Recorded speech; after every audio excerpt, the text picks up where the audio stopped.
Hi, Terry here again. As I'm recording this, it's way at the end of April in 2020, so we're still in California, we're still in pretty much the lockdown phase, so staying home most of the time. It's beginning to feel increasingly like toward the end of this in-between phase before things begin to emerge again to a new normal of some sort.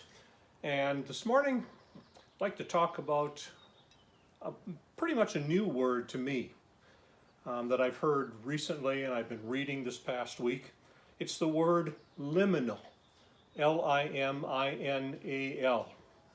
liminal.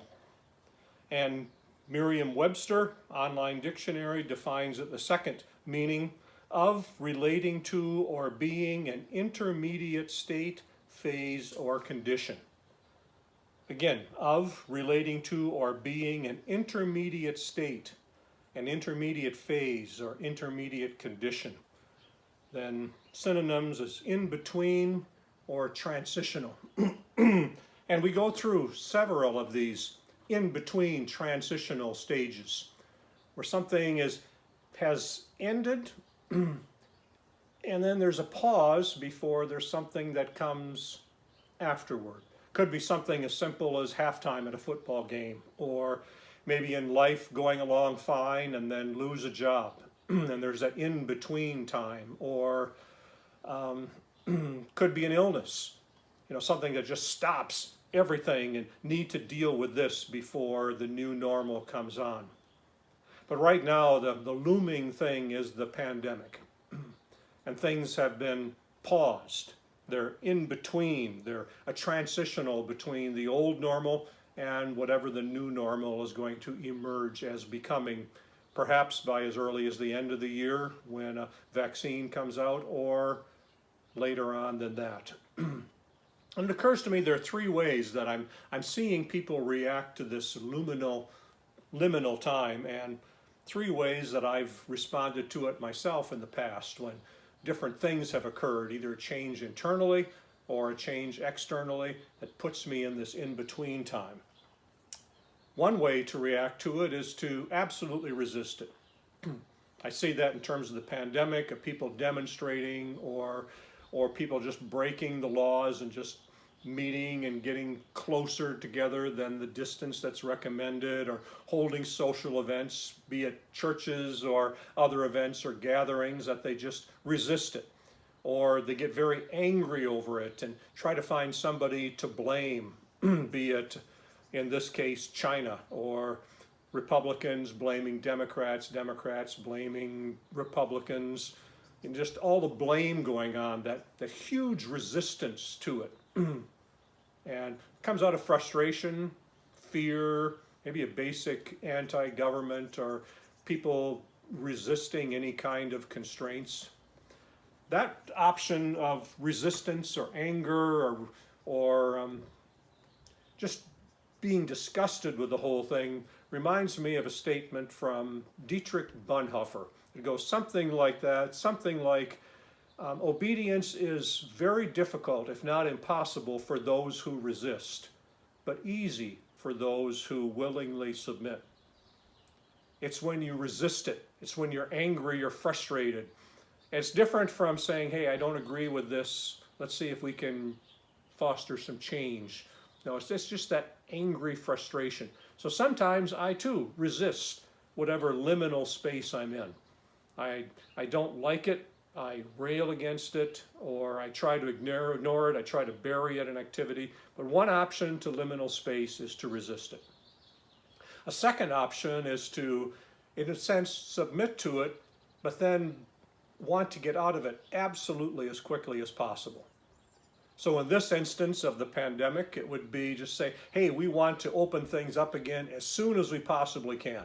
Just start opening things. And the danger is in this situation of opening things in a way that risks the health, or risks the possibility of things going rampant, the virus spreading like crazy. But it's wanting to get through it as soon as possible. Now I can understand that in this instance, or say illness, just want to get through it, have things taken care of and move into it. Reminds me when I had some back surgery and I was going in for a pre-operation checkup. And I met a guy outside, a big husky guy who was kind of limping along, and he looked at me and says, "You going in there for pre-op?" I says, "Yep, just checking on things." He says, "Don't do what I did." Because I had back surgery. This was like a football player or a construction guy. He says, "I just decided I wanted to get through it just as fast as possible, so I ignored what the doctor said. Now I'm really set back and I have to begin all over again. So do what he says and don't rush it." I'm thinking, there's a good lesson in there. And for my wife and I, we're doing fine here in the condo. Anita can work through her office from home, fine. I can do things from home, fine. So we don't have the income challenge or waiting, or we're not sitting here with kids. So I understand people wanting to get through it, but not going over so far to say, all I want to do is get through this. This is a horrible thing. I accept it. I submit to it, but I want it done. I want to get through it and just look forward to the time at the end. I understand it, but there's a third option that might be more helpful. And the third one is to accept it and say, this is a space in between two things. And yes, I would hope it would go through fast, and there's some aspects of it I'm not sure about, but I'm going to take this space, as difficult as it is, and grow through it and learn from it. This in-between time, what can I learn in this space, this liminal space? And I suppose all of us have kind of a mix of things, be it an illness or job loss or retirement. You know, once you retire from the routine, I remember the first morning of retirement after working hard, fast for decades. I sat in our new condo at 5 o'clock in the morning, all dressed up for work with nothing to do, nobody to meet, and it was liminal space, and I was honestly miserable for a while until I figured this out. And then fortunately I had some people around me that says, hey, you've yearned for times when you didn't have much to do, when you were bored or you had more space than you knew what to do with. But I could have resisted it and tried to get back into the career life as soon as I could because it was miserable. I could have tried to work my way through the transition time as fast, and I suppose there was part of that too. So we have kind of a mixture. So I wonder, whatever liminal space that you might be in right now, and if you're seeing this very close to the end of April in 2020, an obvious one would be the lockdown, the separation from other things, a lot of businesses shut down and so on. What would you say is the mix of the three that's living in your life? How much of it is just resistance?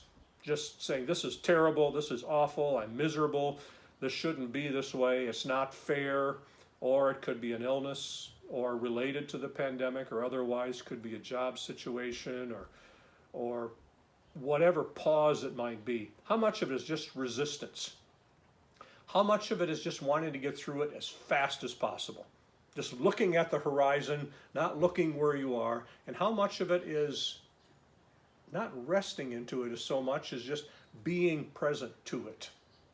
They're not mutually exclusive.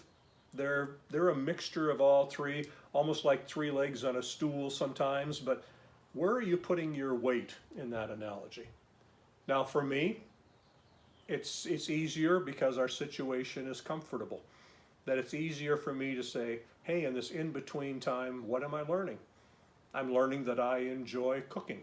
I'm learning that Anita and I get along fine in the condo like this. I'm learning that I don't need to be out spending money or going out to restaurants all the time. I'm learning things. I'm learning that I can sit, that I can breathe, that I can fill my time, if you will, or invest time in more reading and studying than I expected. So I'm learning lots of things about myself.